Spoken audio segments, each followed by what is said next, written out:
जय जय रघुवीर समर्थ श्रीमत दासबोध दशक 8वा ज्ञानदशक मायोद्भव नाम समास 9वा सिद्ध लक्षण नाम श्रीराम समर्थ अंतरी गेलिया अमृत बाह्य काया लकलकीत अंतरस्थिती बाणता संत लक्षणे कैसी.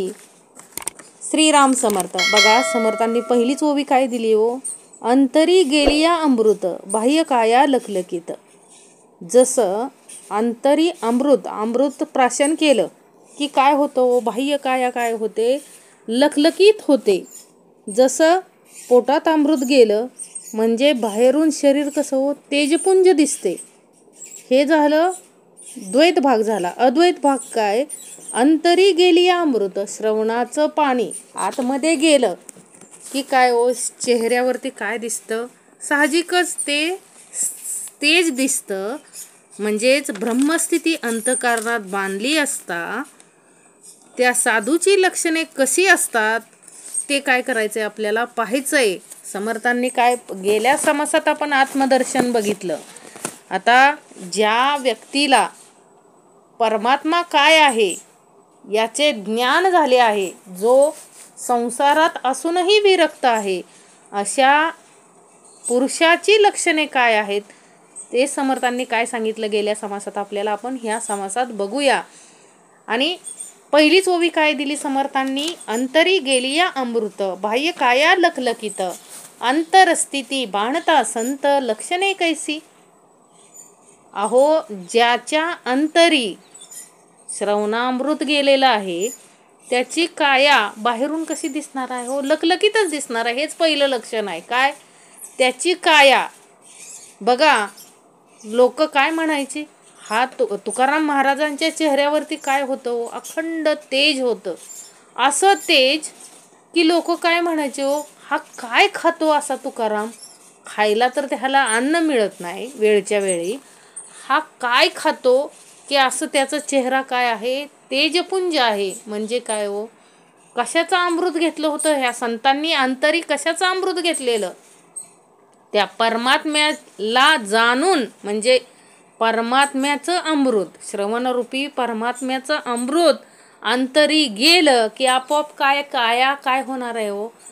साहजिकच काय दिसणार आहे? तेजपुंज दिसणार आहे. बघा, जी लोक काय संत परंपरा, बघा एखाद्याच्या चेहऱ्यावरती, स्वतः नानास्वारीच्या चेहऱ्यावरती कसं होतं, अखंड तेज. रामदास स्वामींच्या चेहऱ्यावरती कसं हो, अखंड तेज. कधीही तेज काय झालं नाही, हलतच नव्हतं. चेहऱ्याकडं आपण पाहूच शकत नाही, एवढं काय होता हो त्या लोकांचा तेजपुंज चेहरा. झाले आत्मज्ञान बरवे हे कैसेनी पा जाणावे म्हणून बोलली स्वभावे साधू लक्षणे. झाले आत्मज्ञान बरवे. आता एखाद्याला आत्मज्ञान झालंय हे कसं ओळखायचं? या म्हणजे समर्थ काय म्हणतात, एखाद्याला आत्मज्ञान झालंय हे कशावरून ओळखायचं? त्यासाठी ही साधूची लक्षणे कशी असतात म्हणून हे समर्थांनी सांगितलेलं आहे. काय हो, पहिलंच लक्षण काय सांगितलंय? ज्याच्या अंतकरणात ब्रह्मस्थिती प्राप्त झालेली आहे, म्हणजे परमात्मा आत्मज्ञान ज्याला झालेलं आहे, ज्यानं आत्मज्ञान रूपी अमृत प्राशन केलेलं आहे, अशा संतांचा म्हणा, अशा पुरुषाचा, स्त्रीचा असू द्या, देह कसा दिसतो? तेजपुंज. चेहरा कसा हो? तेजपुंज दिसतो. असं तो व्यक्ती कलरने गोरा आहे का काळा आहे याच्याशी काहीही घेणं देणं नसतं. त्याचा चेहराच काय दिसतो? असा चेहरा असा टवटवीत दिसतो, पुलंकित दिसतो. ते काय आहे? समर्थ काय म्हणतात इथं, गोरं म्हणजे दिसायला कसा आहे याचा समर्थांनी उल्लेख केलेला आहे. समर्थांनी काय सांगितलंय?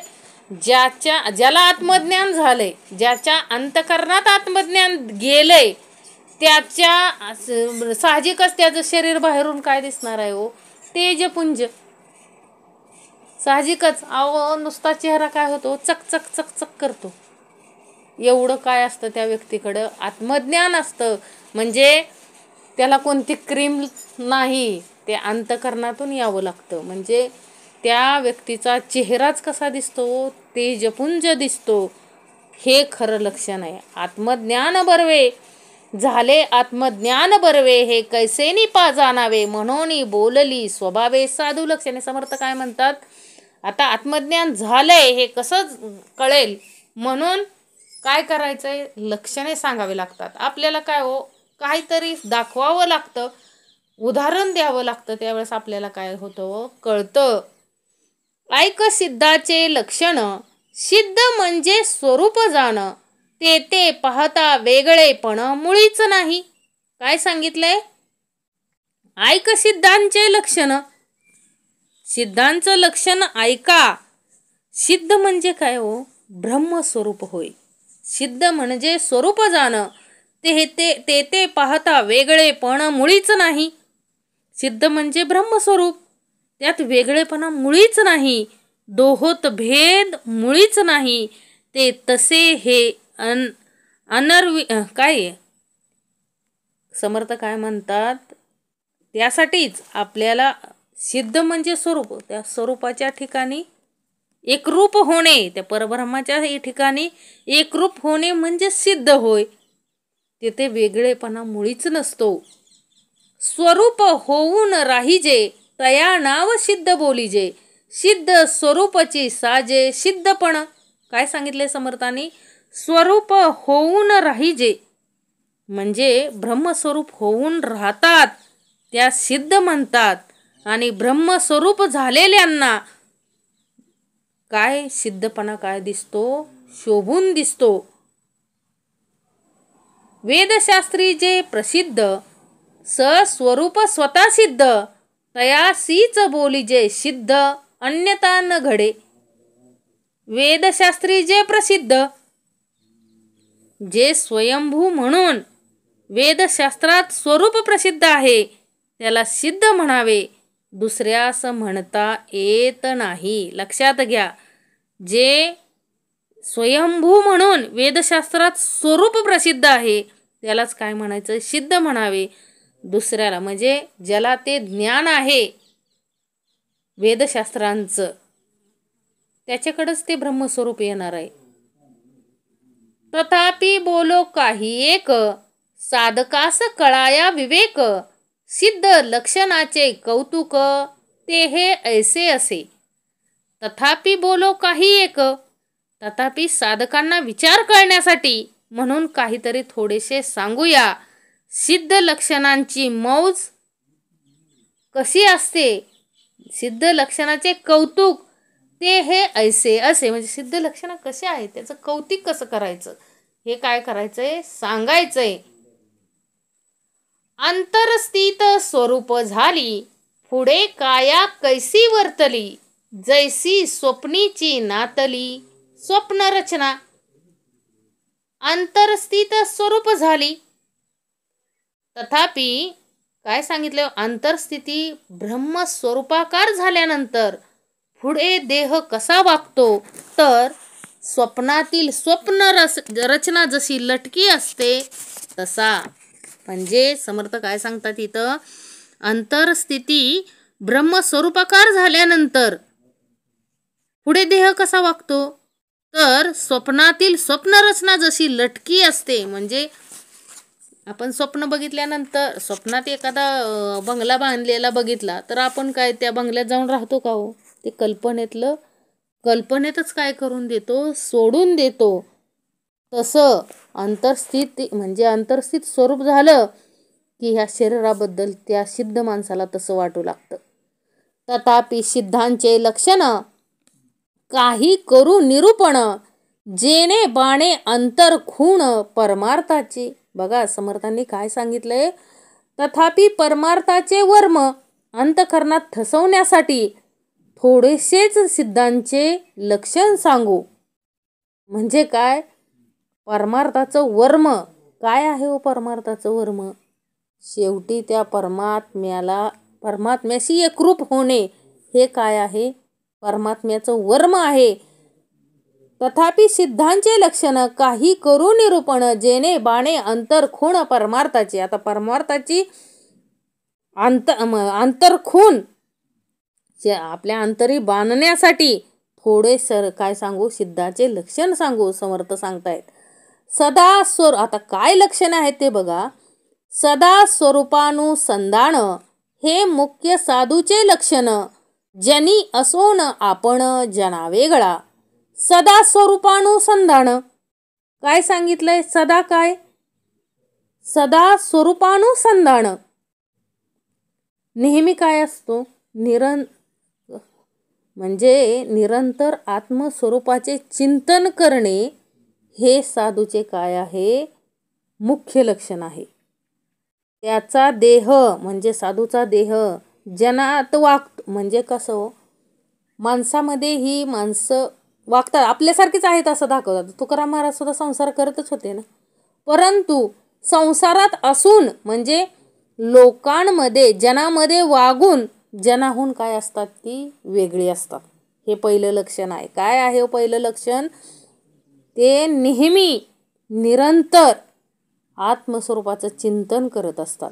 हे मुख्य साधूचं लक्षण आहे.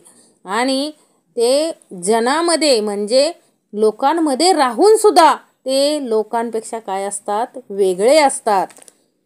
ही साधूचं खरं लक्षण आहे. काय हो, इतरांपेक्षा काय असतात, ती वेगळी असतात.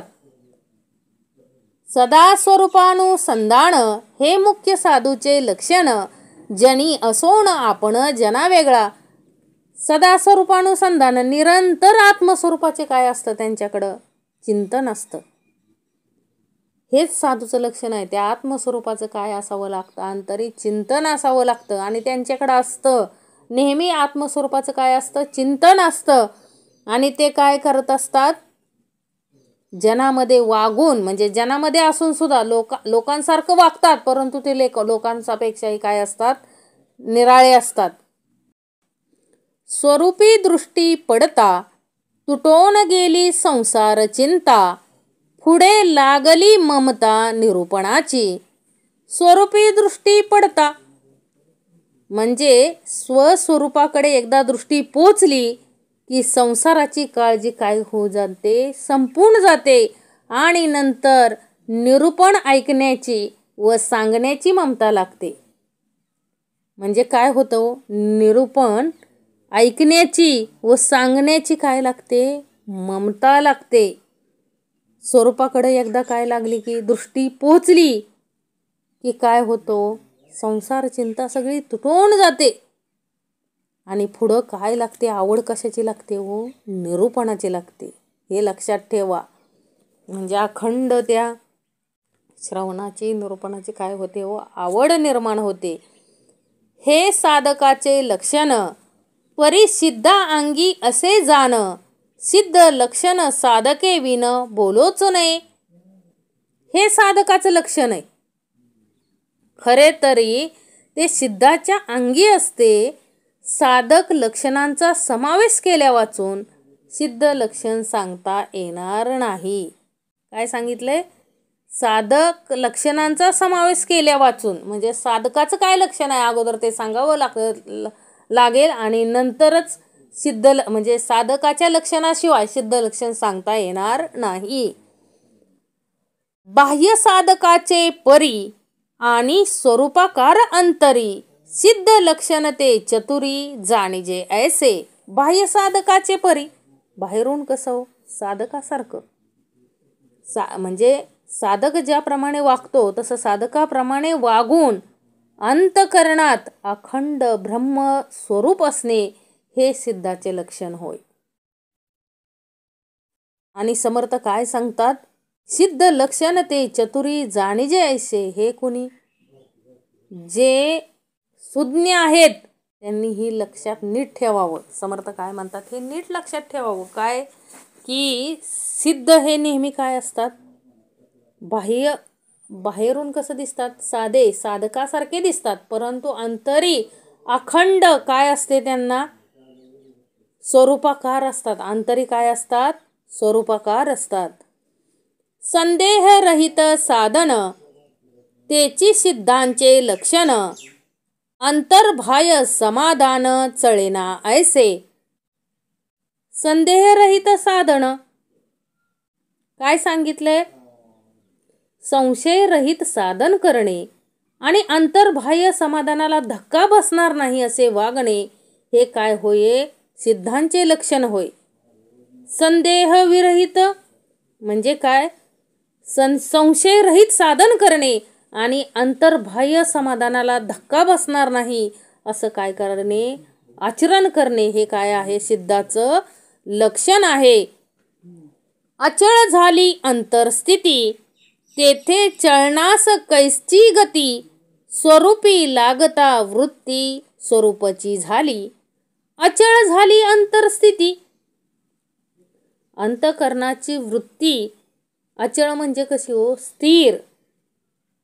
अंतःकरणाची वृत्ती स्थिर झाली म्हणजे मग चंचल मनास गती कुठून मिळणार? स्वरूपी लागता वृत्ती स्वरूपाची झाली. समर्थ काय म्हणतात इथं? समजा अंतःकरणाची वृत्ती स्थिर झाली, मग चंचल मनास गती कुठून मिळणार? ब्रह्मस्वरूपाकडे एकदा वृत्ती लागली म्हणजे ती स्वरूपमयच होते. म्हणजे एकदा वृत्ती त्या परमब्रह्माकडे लागली की ती साहजिकच काय होणार आहे? स्वरूपच, ते स्वरूपमयच होणार आहे. मग तो चळताच अचळ, चंचळपणे निश्चळ, निश्चळ असोन चंचळ देह त्याचा. मग तो चळताच अचळ. काय सांगितलं इथं? मग त्याच्या देहाने हालचाल केली तरी तो अचळच असतो. तो देह चंचळ असला तरी तो स्वस्थच आहे. तो निश्चळ असला तरी त्याचा देह चंचळ आहे. लक्षात ठेवा. म्हणजे सिद्ध वरून जरी आपल्याला त्याचा देह चालता बोलता दिसत असेल तरी अंतकरण काय झाले हो? स्थिर झालेलं असतं. त्या परब्रह्माच्या चरणी अखंड ते जे अंतकरण आहे ते काय झालेलं आहे? स्वरूपाकार झालेलं आहे, स्थिर झालेलं आहे. म्हणून समर्थ काय म्हणतात की तो जरी चालता बोलताना दिसत असला तरी त्याचं अंतकरण काय झालेलं आहे? स्थिर झालेलं आहे. स्वरूपी स्वरूपाची झाला, मग तो पडोनीच राहिला, अथवा उठोनी पळाला तरी चळेना. स्वरूपी स्वरूपाची झाला म्हणजे स्वरूपाच्या ठिकाणी समरस झाल्यावर मग त्याचा देह एके ठिकाणी पडून राहिला अथवा उठून पळाला तरी तो चळत नाही. लक्षात घ्या. म्हणजे काय? एकदा स्वरूपाच्या ठिकाणी समरस झाल्यानंतर त्याचा देह एके ठिकाणी पडून राहिला तो उठून पळाला तरी तो देह काय होत नाही? परत चळत नाही. म्हणजे त्याला कोणता विकार बाधू शकत नाही. येते कारण अंतरस्थिती, अंतरीच पाहिजे निवृत्ती, अंतर लागले भगवंती तोची साधू. तेथे कारण अंतरस्थिती हे कशामुळे घडतंय हो? ह्या ठिकाणी अंतकरणाची स्थिती हीच मुख्य कारण आहे. अंतकरण दृश्यादिकापासून निवृत्त झाले पाहिजे. ज्याचे अंतकरण भगवंताच्या ठिकाणी जडले तोच साधू होय. म्हणजे ज्याचे अंतकरण भगवंताच्या ठिकाणी जडले तोच काय होय? साधू होय. बाह्य भलतैसे असावे, परी अंतर स्वरूपी लागावे, लक्षणे दिसती स्वभावे साधू अंगी. बाह्य भलतैसे असावे. बाहेर काय सांगितलंय? बाहेर वाटेल तशी स्थिती असली तरी अंतकरण ब्रह्मस्वरूपातच लीन असावे. म्हणजे मग साधूच्या अंगी सिद्ध लक्षणे दिसू लागतात. बाहेर कसाही म्हणजे चार चौघांसारखा वागला तरी साधूचे अंतर स्वरूपी लागलेले असते. राजी बैसता अवलिळा, अंगी बाणे राजकळा, स्वरूपी लागता जिवाळा लक्षणे बाणती. राजी बैसता अवलिळा. काय सांगितलंय? राज्यावर बसला की राजतेज सहजच काय येते हो? अंगात संचारते. त्याप्रमाणे ब्रह्मस्वरूपाच्या ठिकाणी अंतकरण लागले की सिद्धांची लक्षणे अंगात काय होऊ लागतात, बाणू लागतात. म्हणजे काय, राजा राज्यावर असला म्हणजे राज्य ऐश्वर्यादिक युक्त असतो, तसा साधू स्वरूपाकार असला की सिद्ध लक्षणे काय होतात, त्याच्या अंगी उमटतात. एरवी अभ्यास करिता हातान चढती सर्वता, स्वरूपी राहावे तत्वता स्वरूप होऊनी. एरवी अभ्यास करिता, एरवी नुसता अभ्यास करून ती लक्षणे हाती लागावयाची नाहीत, ह्यासाठी खरोखर ब्रह्मस्वरूप होऊन ब्रह्मस्वरूपामध्ये राहावे. म्हणजे काय, स्वरूपानुसंधान सोडून इतर साधनांचा अभ्यास करून ती लक्षणे कोणी अंगी आणू म्हणलेत तर ते दुरापास्त आहे. म्हणजे काय हो, इतर साधनांचा अभ्यास करून ती अभ्यासाचा काय सांगितलं इथं, एरवी अभ्यास करिता हातानं चढती सर्वता, स्वरूपी राहावे तत्वता स्वरूप होऊनी. म्हणजे इतरत वेगळा अभ्यास करून स्वरूपाकार व्हावं म्हटलं तरी होऊ शकत नाही. त्याला वेदाशास्त्रांचाच काय पाहिजे, अभ्यास पाहिजे. अभ्यासाचा मुकुटमणी वृत्ती राहावी निर्गुणी, संत संगे निरूपणी स्थिती बाणे. अभ्यासाचा मुकुटमणी काय सांगितलंय, निर्गुणामध्ये वृत्ती राहणे हा सर्वात अत्यंत श्रेष्ठ अभ्यास होय. आणि संत संगतीत निरूपणाचे श्रवण मनन झाल्यास ही स्वरूप स्थिती अंगी बांधते. म्हणजे निर्गुण स्वरूपी राहणे हा अभ्यासाचा काय आहे, मुकुटमणी आहे. मुख्य अभ्यास हाच. ऐसी लक्षणे बरवी स्वरूपाकारे अभ्यासावी, स्वरूप सोडिता गोसावी भांबावती. ऐसी लक्षणे बरवी, अशी काय हो, अशा या चांगल्या लक्षणांचा अभ्यास ब्रह्मस्वरूपाकार होऊन करावा. ब्रह्मस्वरूपाला सोडले तर विरक्तीही गोंधळून जातात. साधकाने श्रवणाधिकांनी स्वरूपाकार होऊन ह्या लक्षणाचा काय करावा, अभ्यास करावा. म्हणजे काय सांगायचंय समर्थांना, ही काय आहेत, स्वरूपाकाराची चांगली लक्षणे आहेत. आणि या चांगल्या लक्षणांचा अभ्यास कसा करावा, ब्रह्मस्वरूपाकार होऊन करावा. ब्रह्मस्वरूपाला सोडले तर विरक्तीही गोंधळून जातात. म्हणजे जे श्रवण करतात त्यांनी स्वरूपाकार होऊन ह्या लक्षणांचा काय करावा, अभ्यास करावा. आता असो हे बोलणे ऐका साधूची लक्षणे, जेने समाधान बाणे साधका अंगी. समर्थ काय म्हणतात, आता हे बोलणं पुरे झालं. ज्या योगाने साधकाच्या अंगी समाधान बाणेल, म्हणजे साधकालाही काय होईल, समाधान होईल. साधकालाही सिद्ध व्हावं असं वाटेल, अशी सिद्धांची लक्षणं काय करायचेत, आपल्याला ऐकायचेत.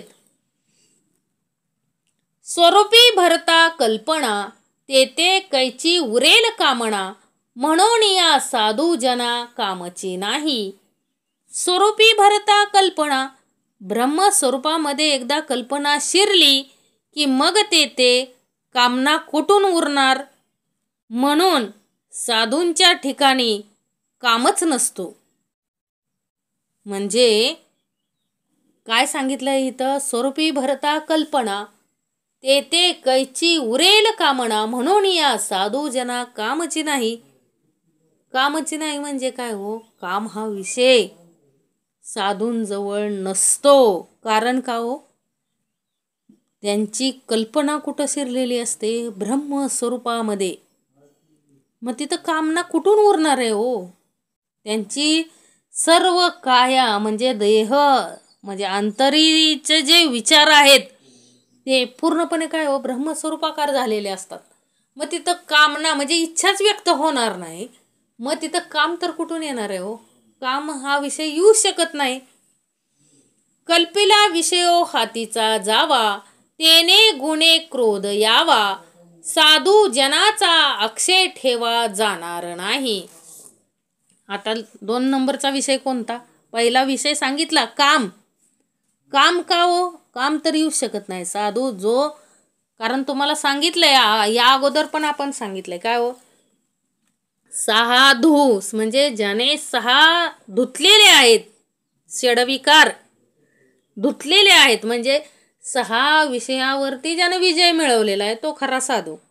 तीच साधूची लक्षणे समर्थ आज आपल्याला सांगतायत. काय सांगतायत समर्थ? जो साधक अंतरी स्वरूपाकार झालेला आहे त्याच्याकडे काम असूच शकत नाही, कारण त्याचा कल्पनाच काय झालेल्या आहेत, सगळ्या त्या ब्रह्मा स्वरूपामध्ये काय झाल्यात, विलीन झाल्यात, म्हणून त्याला कामनाच निर्माण होत नाही. तर मग तिथं काम हा विषय येण्याचा संबंधच नाही. आता दुसरा विषय काय सांगितलाय समर्थाने? कल्पिला विषय हातीचा जावा. एखादा विषय आपणास पाहिजे अशी कल्पना करावी आणि तो हातचा गेला म्हणजे त्यामुळे राग येतो. म्हणजे काय होतं, आपल्याला एखादी वस्तू पाहिजे असेल आणि ती वस्तू नाही मिळाली तर आपल्याला काय येतो? राग येतो, क्रोध येतो. परंतु साधूंकडे तसं आहे का? साधूंचा शाश्वत ठेवा कधी नाहीसा होणारच नाही. लक्षात घ्या, त्यांच्याकडे असलेला परब्रह्माचा काय आहे? शाश्वत काय आहे हो? ठेवा आहे. आणि तो शाश्वत ठेवा असल्यामुळं काय हो, तो काय होणार नाही, जाणारच नाही. अक्षय ठेवा काय होणार नाही, जाणारच नाही. म्हणून काय हो, त्यांच्याकडं क्रोध हा राहूच शकत नाही. साधू जनाचा अक्षय ठेवा जाणार नाही. त्यांच्याकडं अखंड काय आहे हो, त्या परब्रह्माचा त्यांचा शाश्वत ठेवा आहे त्यांच्याकडं. त्यामुळं त्यांचा ठेवा तो जाऊ शकत नाही. मग क्रोध येण्याचा काही संबंधच नाही. त्यांची कोणतीच गोष्ट म्हणजे शाश्वत ठेवाच हे अखंड त्यांना पाहिजे असतो. आपल्याला एखादी वस्तू नाही मिळाली तर आपल्याला काय तो राग येतो, परंतु त्यांना ऑलरेडी काय मिळालाय? तो परब्रह्म मिळालाय. मग दुसरी कोणती वस्तू हरवण्याचा सापडण्याचा काय विषयच येत नाही. म्हणून काय हो, तिथं क्रोध येण्याचा विषयच येत नाही. म्हणजे त्यांच्याकडं काय आहे? अक्षय असा ठेवा आहे, ते परब्रह्म आहे त्यांच्याकडं. त्यामुळे त्यांना क्रोध येऊच शकत नाही. जेथे नाही दुसरी परी क्रोध यावा कोणावरी, क्रोध रहित सचराचरी साधू जन वर्तती. जेथे नाही दुसरी परी काय सांगितलंय? म्हणून काय ह्या नाशिवंत पदार्थांना सोडून देऊन ते साधू काय होतात? तो आत्मस्वरूप ओळखतात आणि क्रोधरहित असतात. नाशिवंत पदार्थाविषयी विवेकी पुरुषाला काम क्रोध लोभाद, म्हणजे जो विवेकी आहे त्याला काय हो, ह्या काम क्रोध काही त्याला लोभ अशा कोणत्याच गोष्टीचं काय नसतं, विषय विरहित असतात. म्हणजे इथं काय समर्थांना सांगायचंय, जी लोक विवेक म्हणजे विरक्त आहेत त्या लोकांना ह्या काम क्रोध लोभाशी काही घेणं देणं नसतंय. आपुला आपण स्वानंद कोणावरी करावा मद, या कारणे वाद वेवाद तुटून गेला.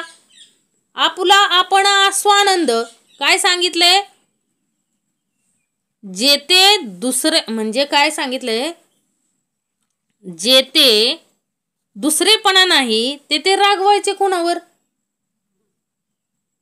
म्हणून चराचरामध्ये साधू लोक क्रोधरहित वागतात. आपल्या वाचून दुसरे कोणीच नाही असा अद्वय भाव साधूचा असल्यामुळे त्याला काय नाहीये? क्रोधच नाही. कारण का हो? त्यांना काय आहे? त्यांच्याकडे स्वतःच काय असतात? ते स्वतः म्हणजे मीच आहे आणि माझ्याशिवाय इथं कुणीच नाही, मग मी स्वतःवर काय क्रोध करणार, अशी त्यांची काय असते? भावना असते. आणि आता काय सांगितलंय? आपुला आपण स्वानंद कोणावरी करावा मद. सर्वत्र आपला आपण आनंदमय भरलेला आहे, मग गर्व अहंकार कुणावर करायचा? म्हणून साधू म्हणजे साधूंचा काय हो, वादविवाद काय होतो इथं? तुटून जातो, संपून जातो. साधू स्वरूप निर्विकार तेथे कैचा तिरस्कार, आपला आपण मत्सर कोणावरी करावा. साधू स्वरूप काय सांगितले, साधू स्वरूप निर्विकार. साधूचे स्वरूप निर्विकार असते तेव्हा त्यांच्या ठिकाणी तिरस्कार कुठून येणार आहे. ते कसं असतं, साधूचं स्वरूप कसं असतं, निर्विकार असतं. मग त्यांच्या ठिकाणी तिरस्कार कुठून येणार आहे. तसेच सर्वत्र आपला आपणच भरलेला आहे, मग मत्सर कोणाशी करावा. लक्षात घ्या. साधू वस्तू अनायासे या कारणे मत्सर नसे, मद मत्सराचे पिसे साधूशी नाही. साधू वस्तू अनायसे, साधू सहजच ब्रह्मस्वरूप असल्याने त्यांना काय नसतो, मत्सर नसतो. मदमत्सर ह्याचे वेड साधूच्या ठिकाणी नसते. साधू स्वरूप स्वयंभ, तेथे कैचा असेल दंभ, जेथे द्वैताचा आरंभ झालाच नाही. साधू स्वरूप स्वयंभ काय सांगितलंय, साधू काय असतो, स्वयंभू ब्रह्मस्वरूप असल्यामुळे त्याच्या ठिकाणी द्वैताचा आरंभ झालेला नसतो. अर्थात तेथे दंभ कुठून असणार. काय हो, तिथं दंभ कुठून असणार आहे. जेने दृश्य केले साधू स्वरूप स्वयंभ, तेथे कैचा असेल दंभ, जेथे द्वैताचा आरंभ झालाच नाही. जेने दृश्य केले विसंच, तयास कैचा हो प्रपंच, या कारणे निष्प्रपंच साधू जाणावा. जेने म्हणजे ज्यानं दृश्य नाहीसे केले त्याला प्रपंच कोटचा, म्हणून साधूला प्रपंच नसता असे समजावे. अवघे ब्रह्मांड त्याचे घर, पंचभूतिक हा जोजार, मिथ्या जाणून सत्वर त्याग केला. अवघे ब्रह्मांड त्याचे घर, सगळे ब्रह्मांडच त्याचे घर असते. हा सर्व पंचभूतात्मक पसारा जोजार खटपट नाशिवंत असे जाणून त्याने त्याचा तात्काळ त्याग केलेला असतो. त्यानं काय केलेला असतो, त्याचा तात्काळ त्याग केलेला असतो. या कारणे लोभ नसे, साधू सदा निर्लोभ असे, जयाची वासना समरसे शुद्ध स्वरूपी. या कारणे म्हणून साधूला काय नसतो, लोभ नसतो. तो नेहमी काय असतो, निर्लोभ असतो. शुद्ध ब्रह्मरूपामध्ये त्याची वासना काय असते, एकरूप होऊन जाते. आपुला आपण आगवा, स्वार्थ कोणाचा करावा, म्हणून साधू तो जाणावा शोकरहित.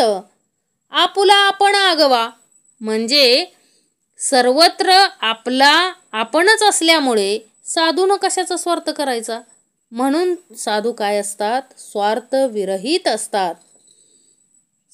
म्हणजे शोकरहित स्वार्थरहित असतात. म्हणजे त्यांच्याकडं कोणतं दुःखही काय नसतं, साधूंकडं नसतं. ते काय असतात, स्वार्थही नसतो कोणताच आणि शोकही नसतो. म्हणजे काही घटना घडली तरी त्यांना काय होत नाही, दुःख होत नाही. का हो, कारण ते पूर्णपणे त्या भगवंताशी काय असतात, समरस असतात. दृश्य सांडून नाशिवंत, स्वरूप सेविले शाश्वत, या कारणे शोकरहित साधू जाणावा. काय सांगितलंय, नाशिवंत दृश्य संसार टाकून शाश्वत स्वरूप ब्रह्म सेविल्यामुळे साधू हा काय हो, शोकापासून काय असतो, मुक्त असतो. दृश्य सांडून नाशिवंत, स्वरूप सेविले शाश्वत, या कारणे शोकरहित साधू जाणावा. शोके दुखवावी वृत्ती, तरी ते झाली निवृत्ती, म्हणून साधू आदी अंती शोकरहित. शोके दुखवावी वृत्ती काय सांगितलंय, शोकाने वृत्तीला दुःख द्यायचे तर ती वृत्तीच काय होते, निवृत्त म्हणजेच नाहीशी झालेली असते. म्हणून साधू आदी अंती दुःखरहितच असतात. काय असतात, शोकरहित आणि दुःखरहित असतात. मोहे झळंबावे मन, तरी ते जाणावे उन्मन, या कारणे साधूजन मोहातीत. काय सांगितलंय? मोहाने मन पछाडले जावे, किंवा आता एखादा मोह झाला तर मन काय होतं, असं बेचैन होतं. आता ते मनच काय झाले हो, उन्मन. म्हणजे परमेश्वरामध्ये काय गेलेलं असतं, मिसळून गेलेलं असतं. म्हणजे त्यांचं मन पूर्णपणे काय हो, परमेश्वर रूपामध्ये मिळून गेलेलं असतं. म्हणून साधू लोक काय असतात, मोहापासून काय असतात, अलिप्त असतात. साधू वस्तू अद्वये, ते कैचे वाटेल भये, परब्रह्म ते निर्भये तोची साधू. साधू वस्तू अद्वय, काय सांगितलंय हो, अद्वैत अशी जी परमात्मा वस्तू तत्स्वरूप असल्यामुळे त्यांना भय कसले वाटणार. परब्रह्म काय असते, निर्भय असते. तेच काय हो, परब्रह्म कसा असतो, निर्भय, म्हणजे त्यांना भय वाटत नाही. आणि तेच काय आहे, तेच साधुरूप आहे खरं. जे निर्भय असतात, ज्याला काय हो, कोणतंही भीती वाटत नाही, तोच खरा साधू. या कारणे भयातीत, साधू निर्भय निवांत, सकळास मांडेल अंत, साधू अनंत रूपी. या कारणे भयातीत, यासाठी काय सांगितलंय, या कारणे भयातीत, अद्वैत अशी जी परमात्मा वस्तू तत्स्वरूप असल्यामुळे, म्हणजे काय, यास्तव साधू भयापासून काय असतात, अलिप्त, निर्भय व काय असतात, निवांत असतात. सर्वांचा अंत होईल, पण साधू अनंत रूप असतात. म्हणजे सर्व चराचराचा अंत होईल, पण परब्रह्म अनंत अमर आहे. आणि अनंत स्वरूपी साधूही काय असतात, तसेच असतात. सत्य स्वरूपे अमर झाला, भये कैचे वाटेल त्याला, या कारणे साधू जनाला भयचे नाही. सत्य स्वरूप अमर झाला, म्हणजे स्वरूपामध्ये जो अमर होऊन राहतो, त्याला भय कसे वाटेल. म्हणून साधूंना काय नाही, भयच नाही. जेते नाही द्वंद्व भेद, आपला आपण अभेद, तेते कैचा उरठेल खेद देहबुद्धीचा. जेते नाही द्वंद्व भेद, जेते द्वैत भेद नाही, अभेद रूपाने आपला आपणच भरलेला आहे, त्या ठिकाणी देहबुद्धीचा खेद तरी कसा उत्पन्न होणार आहे. बुद्धीने नेमिले निर्गुणा, त्यास कोणीच नेईना, या कारणे साधू जना खेदची नाही. बुद्धीने म्हणजे बुद्धीनं निर्गुणाचा, म्हणजे निर्गुणच काय आहे, सर्वत्र आहे, असं बुद्धीनं जर निश्चय केला तर काय होईल, म्हणजे त्या निर्गुणाला कोणीच नेत नाहीत. म्हणून साधूंना कधी खेदच नसतो, लक्षात घ्या.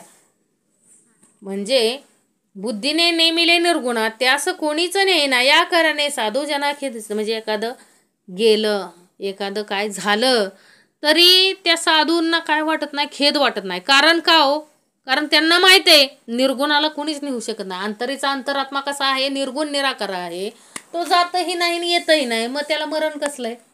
म्हणून देहाला ते रडत बसत नाहीत, ते कोणत्या गोष्टीचा काय करत नाहीत, खेद करत नाहीत. कारण त्यांच्या बुद्धीनं कुणाला ओळखलंय हो, साधूच्या बुद्धीनं कुणाला ओळखलंय, तर त्या निर्गुणाला ओळखलेलं असतं. आपण एकला ठाईचा, स्वार्थ करावा कोणाचा, दृश्य नसता स्वार्थाचा ठावची नाही. आपण एकला ठाईचा, आपण काय, आपण मूळचा एक आहे, दुसरा नाहीच, तर मग स्वार्थ कशाचा करावा. आणि दृश्य ज्या अर्थी नाही, त्या अर्थी स्वार्थाचा काय नाही, रेघाव नाही.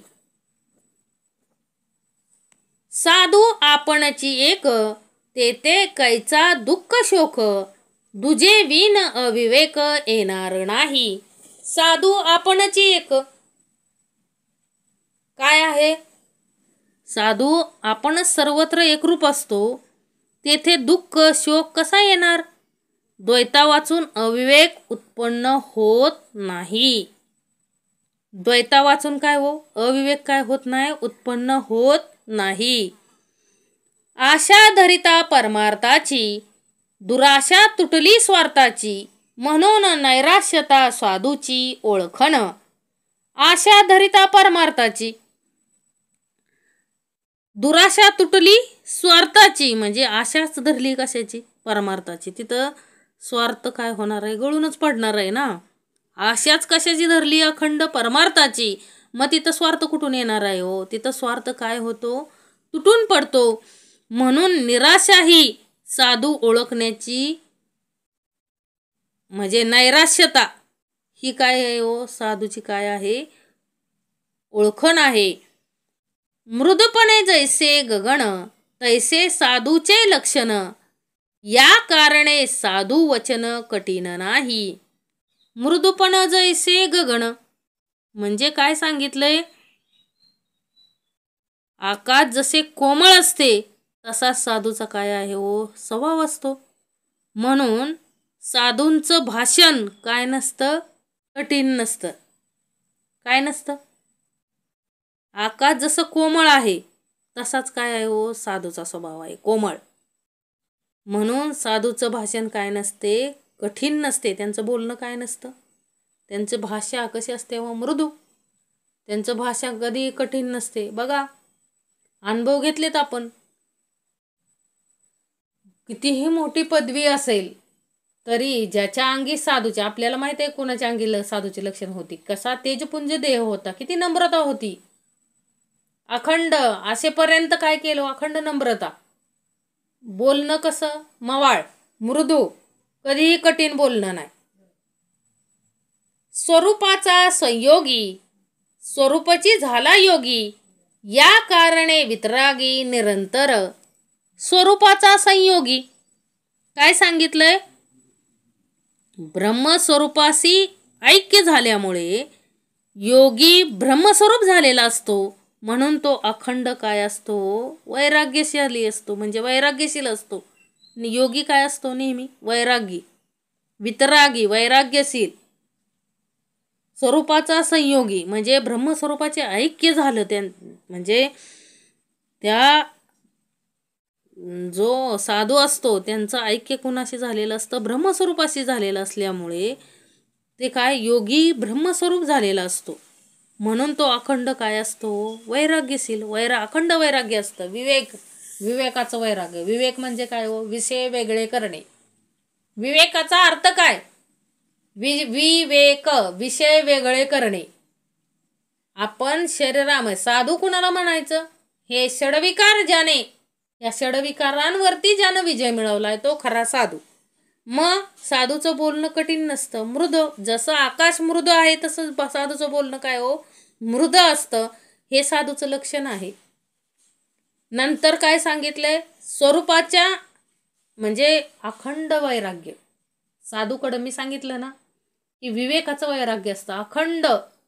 ह्या षडविकारांवरती अखंड विजय मिळवलेला असतो साधूंनी. ते तर खरं साधूचं लक्षण आहे. काय, षडविकारांवरती विजय मिळव. सगळ्यावरती माणूस विजय मिळवू शकतो, परंतु षडविकारांवरती विजय मिळवणं एवढं सोपं नाहीये. आपण बघितलंय, भले भले ऋषी तप करत असताना काय हो, फसवलं ना, मेनकाने फसवलं, ऋषींना सुद्धा फसवलं. मोठमोठ्या तपश्चर्या म्हणजे काम क्रोध आपण बघितलंय, मोठमोठे ऋषी तरी काय येतो, क्रोध येतो. म्हणजे विषय विकार फसवतात लोकांना. मद मत्सर, दंभ, संशय, चिंता, म्हणजे काम क्रोध लोभ मद मत्सर हे काय आहे, षडविकार आहेत. आणि ते दोन काय आहेत पेटीतले, कोणते, संशय आणि चिंता. मग या सर्व विषयांवरती ज्याचे म्हणजे पकड असते तो खरा वैराग्यशील. म्हणजे अखंड हा साधू कसा असतो, अखंड वितरागी.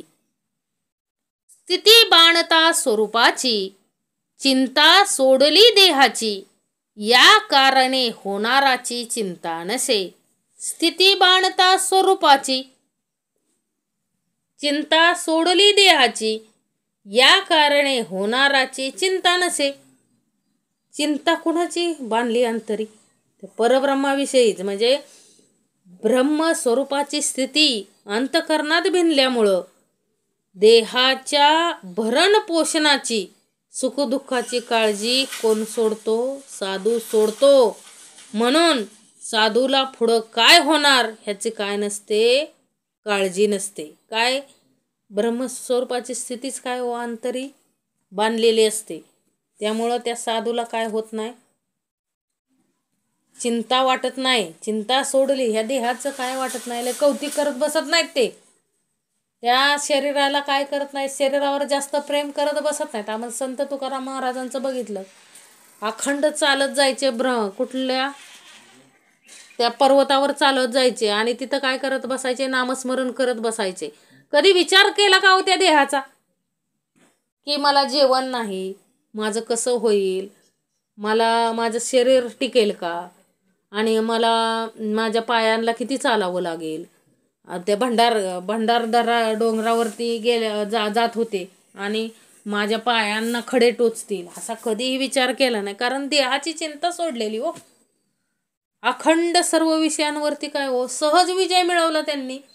एकदा असंच नामस्मरण करून भंडारदरा त्या डोंगरावरून तुकाराम महाराज खाली येत होते आणि त्यांनी पाहिलं, मनात इच्छा काय झाली, पोटात भूक लागलेली, मनात इच्छा काय झाली की तो पेरूची बाग होती त्या शेतकऱ्याची, आणि त्या पेरू खावा अशी काय झाली त्यांच्या मनामध्ये इच्छा झाली. आता साधूच अंतरी काय झाले, आत्मज्ञान झाले. काय आपल्याला हात लावायचा नाही, कोणाच्या वस्तूला हात लावायचा नाही, ती घ्यायचं नाही. मग आणि घ्यायचं तर नाही, पण आता ती वासना निर्माण झाली ना, खाण्याची वासना निर्माण झाली. आता त्या वासनेला मारायचं कसं? तर त्यांनी काय केलं, शेजारी गाईचं शेण पडलेलं होतं, त्या शेणात तो पेरू बुडवला आणि त्या जिबीला सांगितलं खा. आता खाईल का होती? साहजिकच आहे, खाणारच नाही. म्हणजे तिथंच काय मेली, ती पेरू खाण्याची वासनाच काय झाली, जाग्यावर मेली. मग असं म्हणजे ही स्थिती साधूंची असते की परब्रह्माशी एकरूप झाल्यानंतर त्यांना काय वाटत नाही हो, कशाचीच काय वाटत नाही, चिंता वाटत नाही. शरीराची पण काय हो चिंता सोडली देहाची, या कारणे होणाराची चिंता नसे.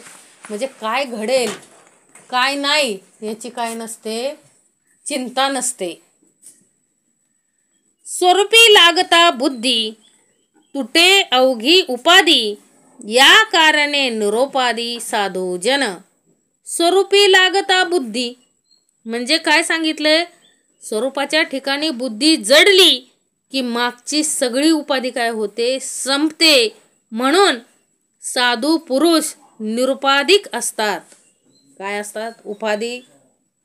साधू पुरुषांकडे काय नसते, उपाधी नसते. म्हणून तर नानासाहेब नेहमी म्हणायचे बघा, मला उपाध्याचा सिंदूर लावू नका, मला कोणतीही उपाधी देऊ नका, महाराज सद्गुरू काही म्हणू नका मला.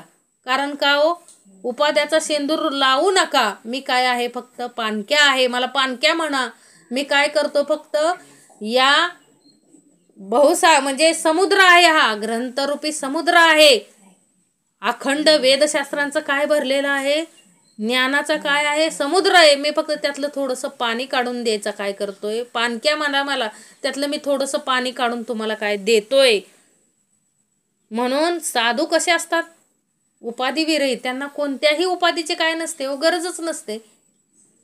तुकाराम महाराजांनी, ज्ञानेश्वर महाराजांनी काय केलं, अखंड परमार्थ केला, कोणत्याही अपेक्षा विरहित. कोणत्या गोष्टीची अपेक्षा केली का हो कधी? कधीच केली नाही. साधू स्वरूपाची राहे, ते संगची नस आहे, म्हणून साधू तो न पाहे मानपमान. साधू स्वरूपाची राहे काय सांगितलंय इथं, साधू ब्रह्मस्वरूपीच राहत असतो. त्या ठिकाणी कोणतीही संगतीच मुळी सहन होत नाही. म्हणून साधू असतो तो मान अपमान कधी पाहत नाही. साधूला काय हो, कुणी अपमान करा, काही करा, साधू काय हो स्वरूपाच्या ठिकाणी एकरूप झालेला असतो. साधू स्वरूपची राहे, ते संगची न राहे, म्हणून साधू तो न पाहे मान अपमान. अहो तुकाराम महाराजांचा सगळे तोंडावर, लहान मुलं सुद्धा त्यांची चेष्टा करायची. काय करायचे? चेष्टा करायचे. घडोघडीला सगळी माणसं त्यांचा अपमान करायची, येड्या तुक्या म्हणायची. ज्ञानेश्वर महाराजांचा पण काय हो, अखंड काय, प्रत्येक संतांची काय हिस्ट्री आहे हो. जे संत होते खरं ते साधू आहेत. तीच लक्षणं आपल्याला पाहिजेत. खरे संत कोणते? अहो प्रत्येक संताला काय केलं हो लोकांनी? अपमान केला हो त्यांचा. घडोघडीला अपमान करतात, घडोघडीला अपमान करतात. परंतु ते मान आणि अपमान मानतच नाहीत. का हो? कारण ते काय आहेत? स्वरूपाकार झालेत. त्यांच्याकडं मान अपमान काही नसतंय. ते काय झाले? त्या भगवंताच्या चरणी त्यांनी स्वतःला काय केलंय? वाहून दिले. त्या स्वरूपाच्या ठिकाणी ते काय झालेत? त्या परब्रह्माच्या स्वरूपाच्या ठिकाणी एकरूप झाले असल्या कारणाने त्यांना काय नाहीये? मान अपमान नाहीये. अलक्षास लावी लक्ष, म्हणून साधू परमदक्ष, ओढू जाणती कैपक्ष परमार्थाचा. अलक्षास लावी लक्ष, काय केलंय? साधू म्हणजे अलक्ष असे जे परब्रह्म, त्याचकडे साधू काय करतात? लक्ष लावतात. म्हणून ते अत्यंत काय होत? दक्ष होत. आणि परमार्थाचा कैपक्ष, कैवार कसा घ्यावा हे त्यास काय असते? माहीत असते. अलक्षास लावी लक्ष, म्हणून साधू परमदक्ष, ओढू जाणती कैपक्ष परमार्थाचा. काय केलंय? साधूंना काय केलंय हो? लक्ष. अलक्षास लावी लक्ष, म्हणून साधू परमदक्ष, ओढू जाणती कैपक्ष परमार्थाचा. नेहमी पक्ष कोणाचा घेतात साधू लोक? नेहमी लक्ष कशावरती असतं? परमार्थावरती. अखंड लक्ष. आणि काय पक्ष घेतात कोणाचा? परमार्थाचाच घेणार, साहजिकच आहे. कारण त्यांनी अलक्ष असे जे परब्रह्म आहे त्याच्याकडे त्यांचं काय आहे? ते साधू लक्ष लावून बसलेले आहेत, म्हणजे लक्ष लावतात. म्हणून ते अत्यंत दक्ष होत. आणि परमार्थाचा कैपक्ष कसा घ्यावा हे त्यांनाच काय आहे हो? परमार्थाचा पक्ष कसा घ्यायचा हे त्यांनाच माहिती. परमार्थाच्या बाबतीत कोणाला सुट्टी नाही साधूंकडे. परमार्थात अडथळा चालत नाही. स्वरूपी न साहे मळ, म्हणून साधू तो निर्मळ, साधू स्वरूपची केवळ म्हणून या. स्वरूपी न साहे मळ, काय होत नाही हो? स्वरूपाच्या ठिकाणी कोणत्याही प्रकारचा मळ किंचितही काय होत नाही? सहन होत नाही. म्हणून साधू काय असतो? निर्मळ असतो. ह्या वरील सर्व कारणांसाठी साधू म्हणजे केवळ परब्रह्मच हो. स्वरूपी न साहे मळ, म्हणून साधू तो निर्मळ, म्हणजे स्वरूपाच्या ठिकाणी कोणत्याही प्रकारचा मळ साधूला काय होत नाही हो? खपतच नाही. म्हणून ते काय असतात? सहन होत नाही त्यांना, खपत नाही, सहन होत नाही. म्हणून तो साधू कसे असतात? निर्मळ. साधू स्वरूपची केवळ म्हणून या. म्हणून काय हो? साधू हे केवळ काय हो? परब्रह्मच होत. सकळ धर्मामध्ये धर्म, स्वरूपी राहणे हा स्वधर्म, हेची जाणीजे मुख्य वर्म साधू लक्षणाचे. सकळ धर्मामध्ये धर्म, सगळ्या धर्मामध्ये सर्वात श्रेष्ठ धर्म कोणता? तर सस्वरूपी राहणे. म्हणजे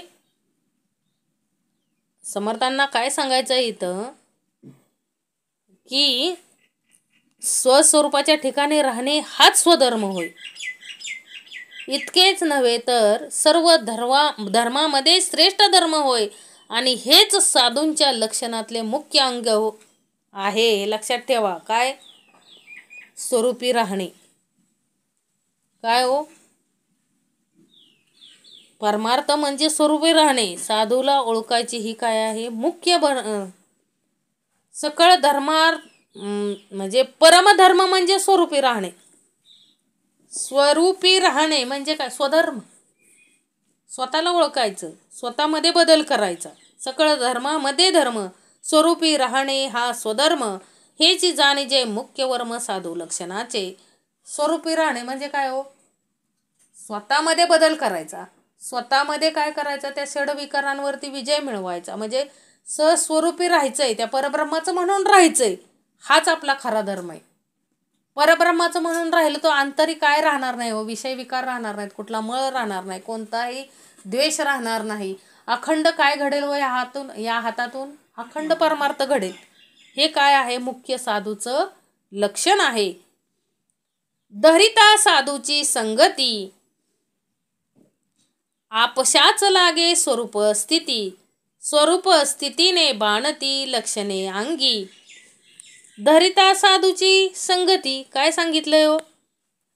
साधूची संगती धरली म्हणजे ब्रह्मस्वरूपाची स्थिती आपोआपच काय होऊ लागते? प्राप्त होऊ लागते. आणि स्वरूप स्थिती प्राप्त झाली की साधूंची लक्षणं काय होतात? अंगी बाणू लागतात.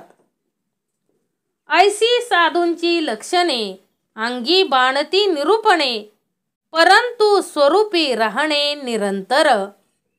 ऐसी साधूंची लक्षणे, अशी ही काय आहेत हो? साधूंची लक्षणे आहेत आणि ती निरूपणाच्या योगाने काय होतात? अंगी बांधतात.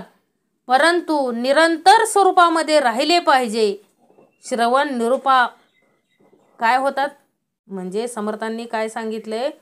ऐसी साधूची लक्षणे अंगी बाणती निरूपणे, परंतु स्वरूपी राहणे निरंतर.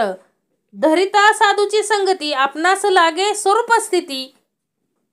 समर्थांनी इथं काय सांगितलंय हो? साधूची स्वरूप स्थिती म्हणजे साधूची संगती धरली तरच आपल्याला काय प्राप्त होते हो?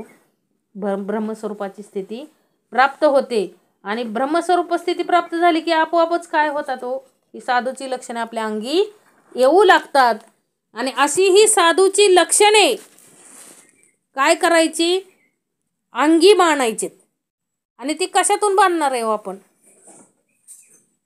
समर्थ काय सांगतात? ऐसी साधूची लक्षणे अंगी बाणती निरूपणे, परंतु स्वरूपी राहणे निरंतर.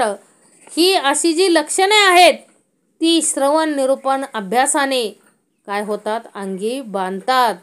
पण स्वरूपाकार राहणे व स्वरूपाकार झालेल्या साधूचा संग करणे हे काय होय? खरे निरंतर काय करायचं आहे? आपल्याला स्वरूपामध्ये राहिलं पाहिजे.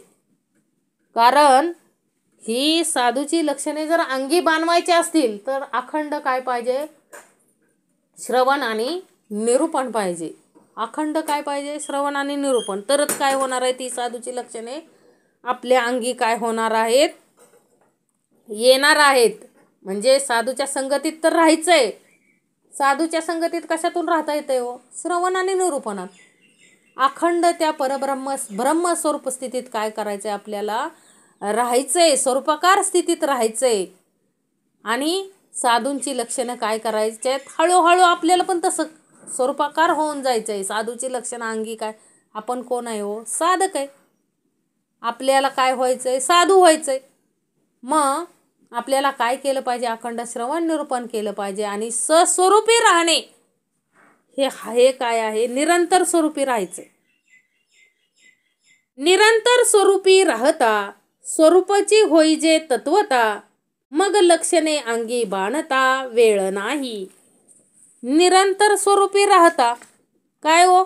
सांगितलंय निरंतर स्वरूपामध्ये निरंतर राहिले असता खरोखर सस्वरूपच काय होईल? होऊन जाईल. मग साधूची लक्षणे अंगी बांधण्यास काय लागत नाही? वेळ लागत नाही. स्वरूपी राहिल्या मती अवगुण अवघेची सांडती, परंतु यासी सत्संगती निरूपण पाहिजे. स्वरूपी राहिल्या मती म्हणजे ब्रह्मरूपाच्या ठिकाणी बुद्धी लीन झाल्यास सगळेच दुर्गुण काय होतात हो? नाहीसे होतात. काय सांगितलं इथं? स्वरूपी राहिल्या मती अवगुण अवघेची सांडती, परंतु यासी सत्संगती निरूपण पाहिजे. काय होतात? स्वरूपी राहिल्यानंतर म्हणजे स्वरूपामध्ये निरंतर राहिलं तर खरोखर काय होतं? सस्वरूपच होऊन जाईल. आणि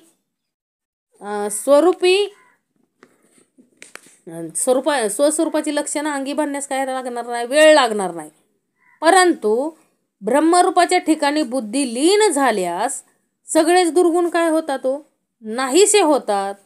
परंतु ह्याला सत्संगती व निरूपण ह्याची जोड पाहिजे.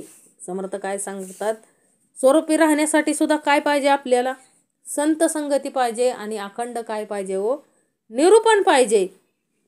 सकळ सृष्टीच्या ठाई अनुभव एकची नाही, तो बोलिजेल सर्वही फुडले समासी. सकळ सृष्टीच्या ठाई काय सांगितले, सगळ्या सृष्टीमध्ये अनुभव पाहू गेले असता एक नाही, तो सगळा पुढील समासात सांगू. म्हणजे काय सांगितले समर्थांनी, सकळ सृष्टीच्या ठाई, सगळ्या आता एवढी मोठी सृष्टी आहे, सगळ्या साधूंचा जर अनुभव आपण घ्यायला गेलो तर एवढा आपण एका समासात सांगू शकत नाही. हे आपण काय करूया, पुढल्या समासात सांगूया. कोणे स्थितीने राहती कैसा अनुभव पाहती, रामदास म्हणे श्रोती अवदान देणे. कोणे स्थितीने राहती म्हणजे आता साधू कोणत्या स्थितीत राहतात व कसा अनुभव घेतात हे ऐकण्यासाठी रामदास म्हणतात की श्रोत्यांनी काय द्यावे, नीट लक्ष द्यावे आणि श्रवण करावे. म्हणजे अवधान देऊन, लक्ष देऊन काय करावं, श्रवण करावं. काय आहेत, कोणत्या स्थितीत राहतात, कसा अनुभव असतो त्यांचा, हे काय करा, पुढल्या समासात ऐका. अखंड आपल्यासाठी समर्थांनी लिहून ठेवलाय. हा दासबोध ग्रंथ काय अखंड आपल्यासाठी आहे. आणि याचा अनुभव जर पाहायचा असेल अखंड काय पाहिजे आपल्याला, श्रवण पाहिजे. अखंड कानाला श्रवण मिळालं, निरूपण मिळालं तर काय होणार आहे, आपला अनुभव काय होणार आहे, वाढणार आहे. म्हणून समर्थ काय सांगतात की ऐका, लक्ष देऊन ऐका. सगळं लक्षणं अंगी बांधतात, माणसाच्या अंगी येतात. परंतु त्यासाठी काय पाहिजे, अखंड संत संगती पाहिजे, निरूपण पाहिजे, श्रवण पाहिजे. तरच काय होणार आहे, ही स्वरूप स्थिती आपल्याला काय होणार आहे, प्राप्त होणार आहे. निरूपण श्रवण कशासाठी आहे, आपला श्रोत्यांचा प्रश्नच आहे. श्रवण केल्याने प्राप्त काय आहे, तर खरं काय प्राप्त आहे, तर ही स्वरूप स्थिती प्राप्त व्हावी ह्यासाठीच हे श्रवण निरूपण आहे. म्हणून समर्थ काय म्हणतात, लक्ष देऊन ऐका. प्रत्येक समास काय करायचं आहे, आपण लक्ष देऊन ऐकायचं आहे. कोणे स्थितीने राहती कैसा अनुभव पाहती, रामदास म्हणे श्रोती अवदान देणे. इति श्रीदासबोधे गुरुशिष्य संवादे सिद्ध लक्षण नाम समास 9. जय जय रघुवीर समर्थ.